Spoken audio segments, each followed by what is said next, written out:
Pemirsa, pelaku perjalanan yang masuk ke Bali dari Pelabuhan Gilimanuk melakukan rapid test sejak adanya pembatasan pelaku perjalanan.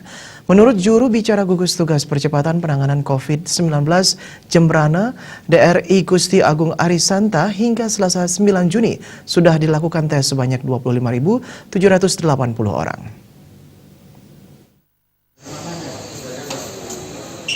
Dari jumlah itu diperoleh hasil reaktif sebanyak 64 orang. Arisanta mengakui dalam sepekan terakhir terjadi peningkatan jumlah rapid test dengan rata-rata sebanyak 1.200 orang per hari. Terkait adanya puluhan sopir yang tidak melakukan rapid test dan terjaring di Mengwi, Badung, menurut gugus tugas dikarenakan adanya perubahan skenario alur pemeriksaan, terutama protokol kesehatan dalam pelaksanaan rapid test. Saat ini rapid test dipusatkan di satu tempat, yakni di TIC atau Teluk Gilimanuk. Sebelumnya ada dua lokasi, satu di kantor kesehatan pelabuhan di area pelabuhan. Kemungkinan yang lolos itu langsung melintas karena lokasi parkir dari pelabuhan ke TIC juga terbatas. Dengan adanya kejadian pemeriksaan di Mengwi, para sopir juga sadar dan mau melakukan rapid test. Surya Dharma, Bali Pos melaporkan.